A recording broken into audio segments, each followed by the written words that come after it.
Bonsoir à tous. L'entretien du jour reçoit Malick Youm, secrétaire général de la coordination du Parti socialiste sénégalais en France. Un fervent soutien de Khalifa Sall, le maire de Dakar, emprisonné et condamné à 5 ans de prison. Malick Youm, bonsoir. Bonsoir, M. Parisot. Merci d'avoir accepté notre invitation. Je disais tout à l'heure, c'est ça, nos téléspectateurs ne savent pas que vous êtes un soutien de Khalifa Sall, le maire de Dakar, et qu'il y a 2 semaines, il a été condamné à 5 ans de prison pour détournement de deniers publics. Comment va-t-il? Il va très bien. L'homme a une paix intérieure qui fait que le déstabiliser est une chose quasi impossible. Le déstabiliser, qui veut le déstabiliser? Je crois que ceux qui ont fait le choix de le mettre en prison cherchent à le déstabiliser. Et vous avez régulièrement des nouvelles de lui ou comment vous faites pour communiquer avec lui? Nous avons très régulièrement des nouvelles de Khalifa Ababacar Sall, puisque nos instances se réunissent et lors de nos rencontres, nous avons des camarades qui soit partent pour le visiter en prison et nous font un feedback, ou des responsables du parti qui, de Dakar, viennent nous rendre visite.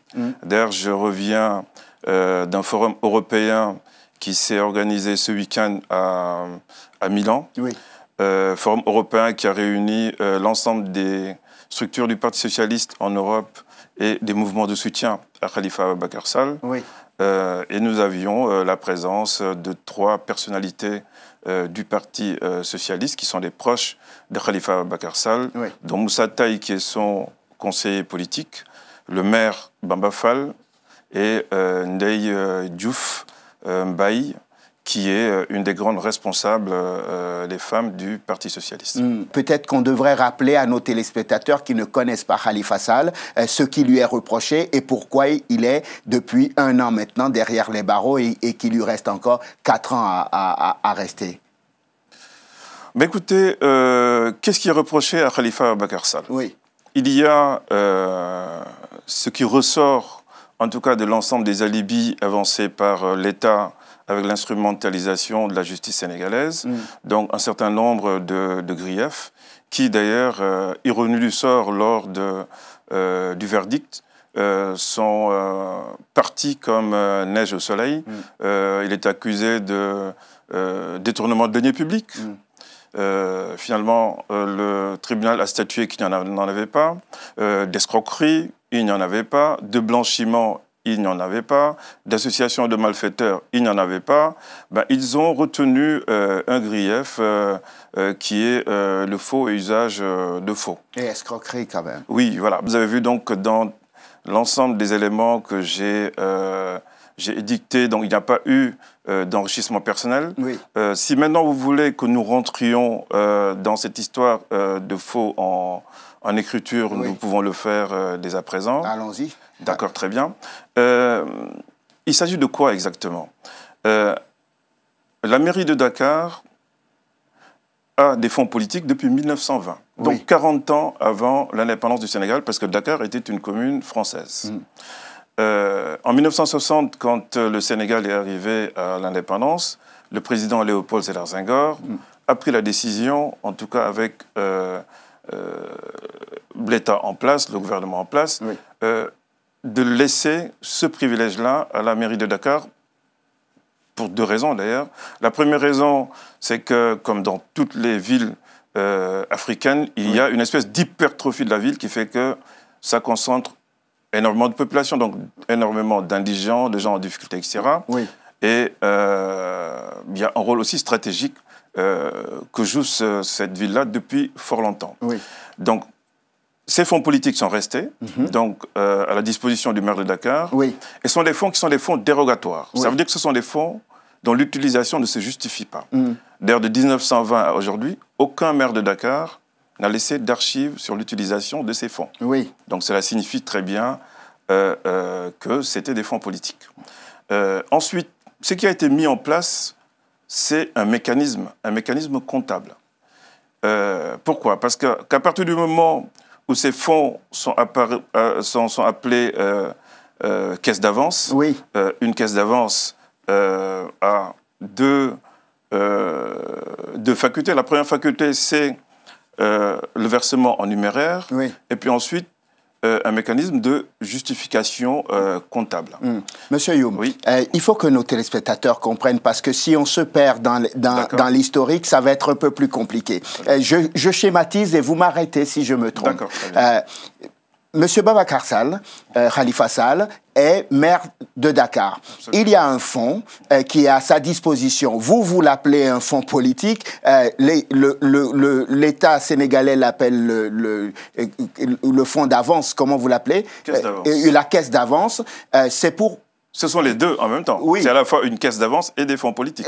Alors, cette caisse d'avance doit servir à régler des urgences politiques. C'est sa fonction première à la base. Mais dans la ligne de défense de Khalifa Sall, il dit, oui, mais vous comprenez, c'est des fonds politiques. Je n'ai pas l'obligation de me justifier sur plus d'un milliard d'argent sorti sans justification. Est-ce que vous pouvez accepter ça? Alors, les choses ne se passent pas exactement comme ça. À partir du moment où nous tombons d'accord sur le fait qu'il s'agit de fonds politiques... C'est une question d'appellation. Ne dites pas fonds politiques, c'est de l'argent public, oui ou non? Alors, c'est de l'argent qui appartient à la mairie de Dakar et non à l'État du Sénégal. À la mairie de Dakar. Oui, mais la mairie de Dakar ne produit pas des richesses, c'est forcément de l'argent du contribuable. Alors, la mairie de Dakar, comme toute structure, a des recettes, vous le savez donc très bien. Et d'ailleurs, le tribunal a statué sur le fait que cet argent appartient exclusivement à la ville de Dakar et non à l'État du Sénégal. Ça veut dire que l'État du Sénégal n'a pas perdu un centime dans ses fonds. Mais les administrés, eux, ils ont perdu de l'argent. Absolument pas. Ce sont les administrés, d'ailleurs, qui bénéficient de ces fonds-là. À quoi servent ces fonds? Ces fonds servent à faire des secours d'urgence.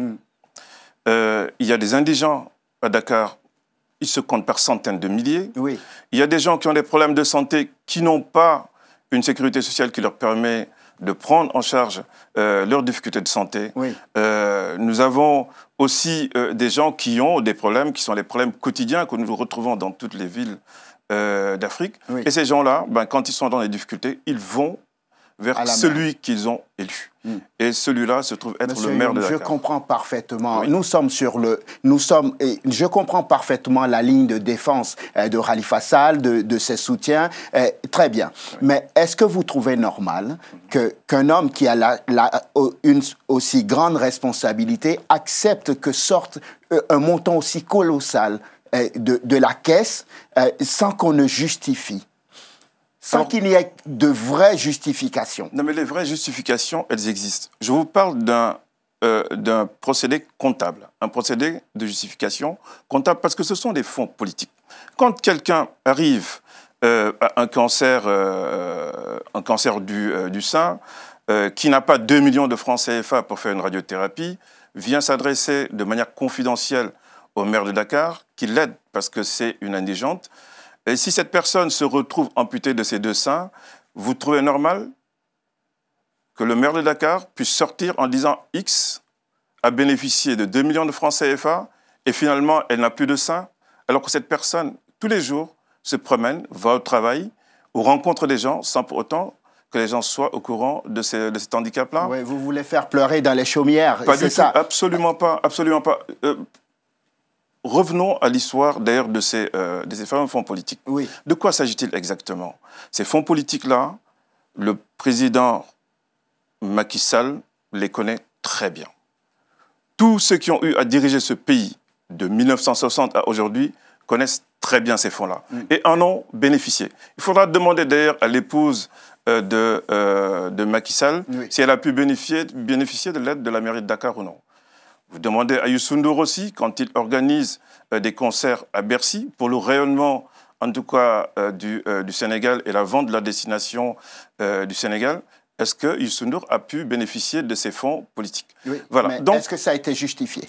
Ça a été justifié. Les justifications, comme je vous dis, les justifications existent. Oui. Mais les fausses factures, vous voulez dire? Il n'y a pas de fausses factures. C'est en cela qu'on n'est pas... Au procès, on a vu que, en tout cas, ceux qui vous accusent ont bien démontré qu'il y avait suffisamment de factures sur lesquelles le maire avait apposé sa signature. Et c'est d'ailleurs pour cela qu'il a été condamné.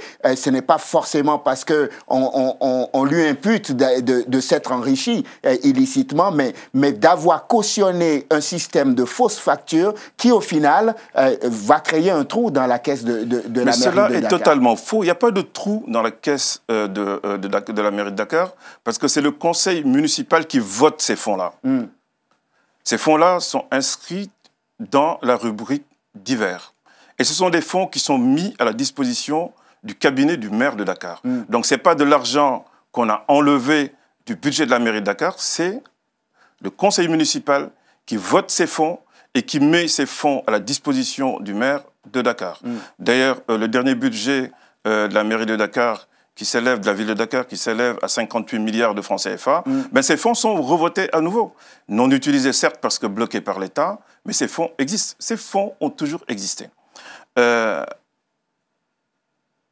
Paix à son âme, le maire de Dakar, Mamadou Diop, qui est décédé il y a quelques jours, qui a été maire de Dakar pendant 17 ans, professeur émérite de finances publiques, a bien expliqué que ces fonds sont des fonds politiques, qu'ils sont basés sur un régime qui est un régime dérogatoire. Celui qui lui a succédé, le maire Pape Diop, qui est du Parti démocratique sénégalais, pas du Parti socialiste, a expliqué exactement la même chose. Ces fonds ont toujours été utilisés exactement de la même manière.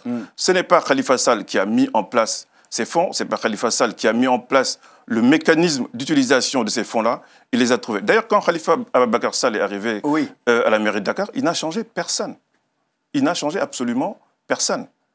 Donc je ne sais pas aujourd'hui en quoi, et sur quoi d'ailleurs on peut se reposer pour parler de détournement, etc. Ces fonds sont votés par le conseil municipal de Dakar. Très bien, on va évoluer. Est-ce que vous pensez qu'il va faire appel d'abord? Mais nous ferons absolument appel. Pourquoi? Pour gagner du temps? Nous ferons appel parce que ça, c'est le processus et le temps du droit. Aujourd'hui, il y a une espèce de course-poursuite parce qu'il y a un problème de fond que vous évacuez. Je ne sais pas si c'est volontairement ou involontairement. C'est quoi le problème de fond? Le problème de fond, c'est que c'est un problème politique. Ah, nous y sommes. Voilà. Encore cette fameuse théorie politique. Vous voyez la politique partout pour des faits de droit commun. Ben, il n'y a pas de fait de droit commun. Allons-y. Il n'y a pas de fait de droit commun. D'ailleurs, il n'y a pas de fait... En droit, il n'y a pas de fait de droit commun parce que vous savez très bien que la gestion des fonds des collectivités locales, c'est la Cour des comptes qui a la compétence de les juger. Il a toujours eu, en tout cas, un cutus de la Cour des comptes. Le fait maintenant de l'avoir traîné devant le tribunal correctionnel relève d'un choix qui est un choix présidentiel. En quoi maintenant cette affaire est une affaire politique? Pourquoi? Le président est juge maintenant? Ben, vous savez que dans ce pays-là, qui aujourd'hui, je ne dirais pas que le Sénégal est une république bananière, mais en tout cas, il y a des méthodes qui ne nous rassurent pas et qui sont en rupture avec l'histoire démocratique et institutionnelle de notre pays. Qu'est-ce qui se passe en réalité? L'inspection générale d'État, pour la première fois dans l'histoire du Sénégal, va contrôler une collectivité locale et passe 18 mois. 1 an et demi. 1 an et demi à éplucher la comptabilité et la gestion de Khalifa Ababacar Sall. C'est son droit ou pas? Ce n'est pas son droit. Pourquoi? L'IGE n'avait strictement rien à faire là-bas. Pourquoi? L'IGE n'avait rien à faire là-bas parce que c'est la Cour des comptes qui vérifie ces fonds-là. Et l'argent en question, comme je vous ai dit, appartient à la ville de Dakar et non à l'État du Sénégal qui n'a pas perdu un centime dessus. Alors l'IGE est envoyé à la mairie de Dakar, et puis, bon, un tout petit peu pour faire du cinéma, on a essayé de l'envoyer à Guédiawaye, etc., dans d'autres petites villes, mais le but cherché était d'atteindre le maire de Dakar. 1 an et demi, l'inspection générale d'État fait ses vérifications, trouve que les milliards et les milliards qui ont été gérés ont été très bien gérés, et pose juste une question. Sur l'utilisation de cette caisse d'avance, l'inspection générale d'État dit qu'il n'est pas d'accord avec la mise en place et le mode de fonctionnement. L'inspection générale d'État n'a jamais demandé au président Macky Sall, à qui est destiné ce rapport-là, de poursuivre le maire de Dakar.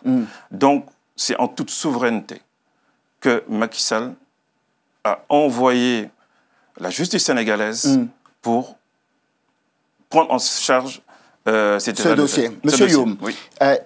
Nous connaissons tous de la diaspora comme ceux qui sont au pays. Et généralement, quand nous parlons des maux dont souffre le continent, nous dénonçons régulièrement la corruption grandissante dans la classe politique, dans nos classes politiques. Absolument. Et vous ne vous réjouissez pas de voir un chef d'État qui se lève un matin qui dit, bon, il faut qu'on fasse un peu le ménage. Et ça tombe malheureusement sur Khalifa Sall. Et parce que c'est un homme politique, on ne doit pas le poursuivre. Là, actuellement, vous êtes sur des principes de généralité. Mais parlons de ce chef d'État. Quand Khalifa Sall a été ministre, député, le plus jeune député de l'histoire du Sénégal, avec Pape Babacar Mbaye, Macky Sall était lycéen, puis étudiant. Oui. Vous connaissez le patrimoine de Macky Sall? Il déclare avoir 8 milliards. Où est-ce que Macky Sall a pu trouver 8 milliards de francs? Vous le savez? Khalifa Sall n'a pas 8 milliards. Et quand on a demandé à tous les responsables et personnes donc, qui gèrent des deniers publics de faire des déclarations de patrimoine, vous savez qui a déclaré le premier son patrimoine au Sénégal? C'est Khalifa Ababacar Sall, qui a déclaré la totalité de son patrimoine.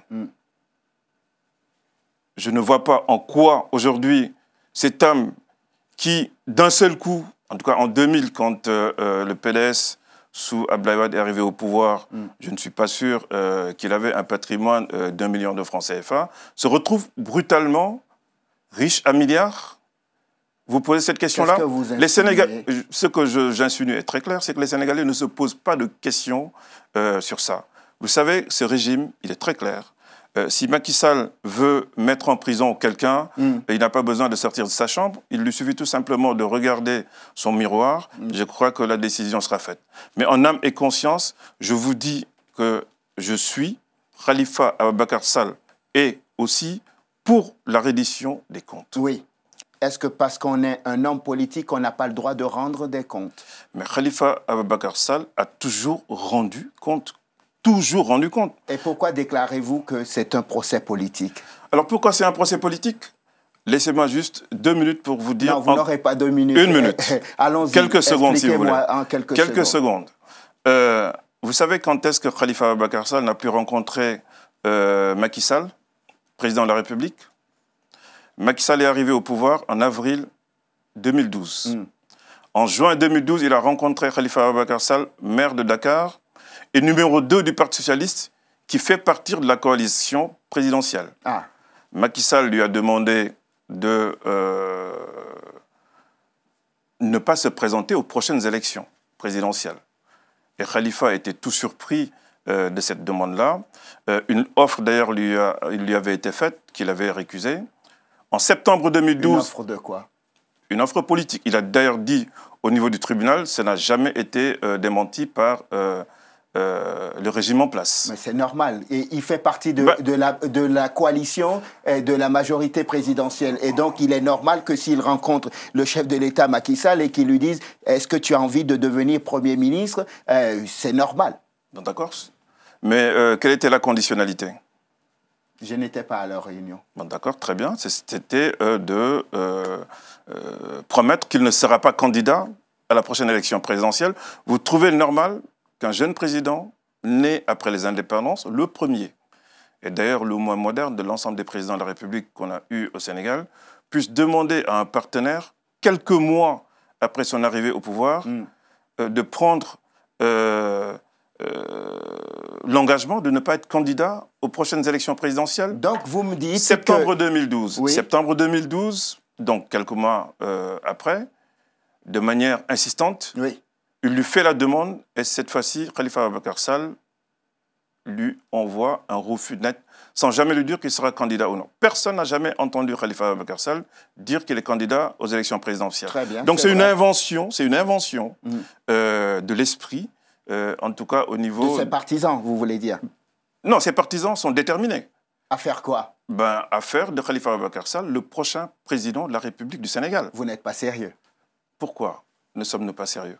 Donc, vous êtes en train de m'expliquer là, aujourd'hui, que Khalifa Sall, qui est en prison, condamné pour 5 ans, oui, pour des faits qu'on a évoqués longuement dans cette émission, serait derrière les barreaux, tout simplement parce que l'actuel chef de l'État, Macky Sall, aurait envie de se présenter en 2019 pour se succéder à lui-même à la tête de l'État, et qu'il voyait en Khalifa Sall un adversaire. Mais il le sait.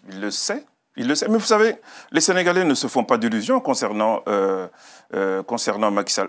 Si vous avez travaillé, si vous avez bien travaillé, vous ne devez pas vous poser de questions, oui, sur votre réélection. Cela va sans dire. Pourquoi aujourd'hui il y a un acharnement contre un certain nombre de personnalités qui semblent être des rivaux sérieux capables de le faire tomber. Pourquoi a-t-il anticipé? Il connaît de toute façon la popularité et l'estime que les Sénégalais ont vis-à-vis de Khalifa Ababacar Sall. Il le connaît très bien. Il regarde les sondages. Oui. Il a les services de renseignement autour de lui. Oui. Il sait qui est Khalifa Ababacar Sall. Oui. Bon, donc je disais donc septembre 2012, ils se rencontrent. Proposition politique, refus de Khalifa Ababacar Sall, de septembre 2012 à aujourd'hui, ils ne se sont plus jamais rencontrés.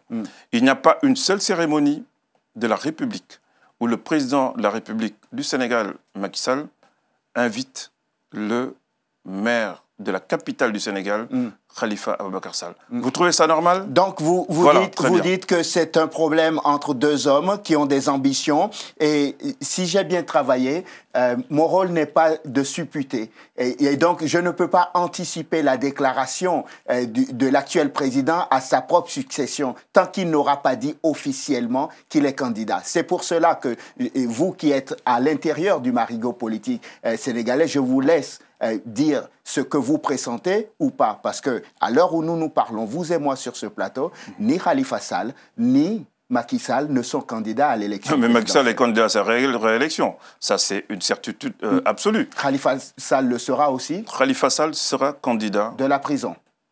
Mais vous savez que Khalifa Sall a été élu député, il était en prison. Vous le savez? Oui, mais comment... D'accord, très bien. D'ailleurs, même pour vous dire en quoi c'est une affaire politique, oui. Khalifa Sall est en prison, il est élu député. Tout le monde sait qu'un député bénéficie d'une immunité parlementaire. Pour des faits, quand vous dites des phrases vous dites comme des faits ça, antérieurs, essayez d'expliquer à nos téléspectateurs ensuite ce que dit le droit. Si vous m'attendez finir, vous comprendrez en quoi. Donc, il a été en prison. Oui. De la prison, il a été élu député. En tant que député, il bénéficie d'une immunité parlementaire. Qui a été levée par la suite. Le ministre de la Justice de la République du Sénégal, M. Kaba, sort et dit que Khalifa Ababacar Sall ne bénéficie pas d'immunité parlementaire parce qu'il a été mis en prison avant d'être élu.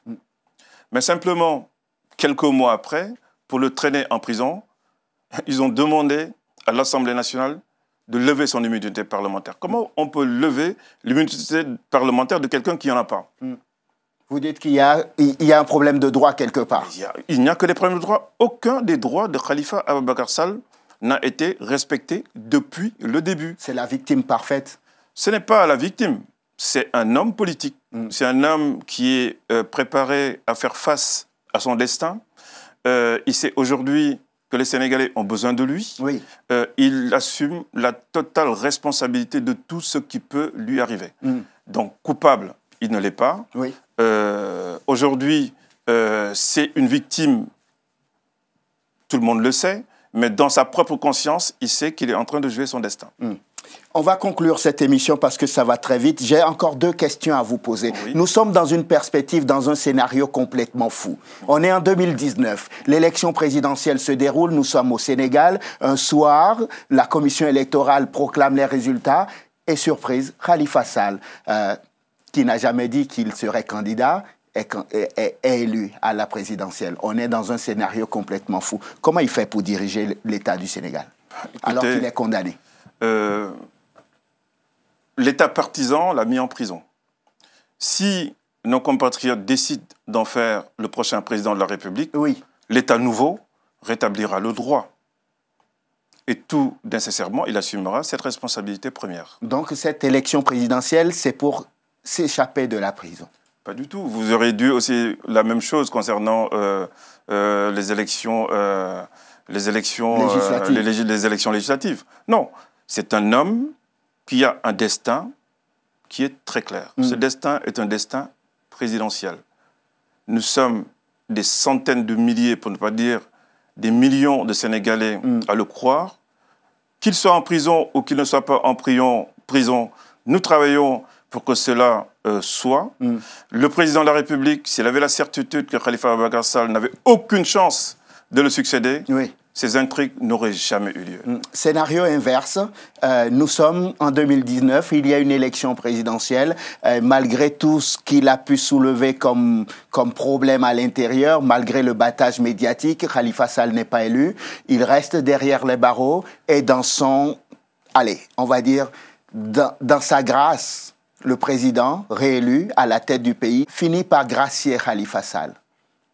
Vous l'accepterez? Khalifa Sall ne sera jamais gracié par un homme qui ne mérite pas la confiance des Sénégalais. Et je ne crois pas que Macky Sall sera réélu président de la République du Sénégal. Parce que tout simplement, ce pays est un pays démocratique. Nous avons eu l'expérience des élections législatives et des magouilles qui ont eu lieu. 3 millions de Sénégalais sur 6 millions d'électeurs qui n'ont pas pu voter parce qu'ils n'ont pas eu leur carte d'électeur. Donc l'opposition sénégalaise, dans sa globalité, est en train de s'organiser pour faire face. Le président Macky Sall sait qu'il n'a aucune chance. D'ailleurs, il est en train de changer la Constitution pour emmener, pour obliger les candidats à avoir 70 000 signatures. C'est le Conseil constitutionnel qui validera les signatures. Oui. Mais vous savez très bien que ce régime étant un régime magouilleur, il y a de fortes chances qu'il y ait des gens qui fassent plusieurs signatures dans plusieurs listes.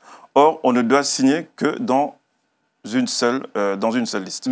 Donc, l'opposition sénégalaise est en train de se battre. Les mouvements citoyens sont en train de se battre. Et les Sénégalais feront face. Donc, il y aura un second tour. Je ne suis même pas sûr que Macky Sall sera présent à ce second tour-là. Et s'il y a un second tour, Macky Sall sait qu'il perdra les élections. D'ailleurs, il a changé, il a fait un petit changement, c'est dans son projet. Tout candidat à l'élection présidentielle devra être électeur. Et tout le monde sait qu'il vise notre compatriote Karim Meïssa Wade, oui, qu'il a déporté au Qatar. Déporté, vous dites? Déporté, absolument. Comment peut-on juger un Sénégalais? Commencez par dire qu'il a volé 4 000 milliards, puis 2 000, puis 1 000, plus 100 milliards. Le juger, le mettre en prison pour 6 ans. Au bout de 3 ans, Karim Meïssa Wade, gracié par le président de la République, sort de la prison. Et c'est à l'intérieur de la prison qu'on lui a fait son passeport diplomatique. De la prison, il n'est même pas allé chez lui, il est allé directement à l'aéroport de Dakar. Et de l'aéroport de Dakar, il est rentré dans l'avion du prince du Qatar pour se retrouver au Qatar. Si ce n'est pas de la déportation, qu'est-ce que c'est? C'était la condition de la grâce, non? Je n'en sais strictement rien. Je parle en tant que citoyen. Je trouve ça inadmissible dans une république. Malick Youm, merci infiniment. Je vous remercie, M. Parisot. Soutien de Khalifa Sall, maire de Dakar, condamné pour des faits de droit commun à 5 ans de prison. Vous êtes secrétaire général de la coordination du Parti socialiste sénégalais en France. Merci infiniment d'être venu dans l'entretien du jour. C'est moi qui vous remercie, M. Parisot. Merci à vous de nous avoir suivis. Je vous souhaite de passer une excellente suite de programmes, évidemment sur Télésud. On se retrouve demain pour un nouveau numéro de l'entretien du jour. D'ici là, portez-vous bien. À demain.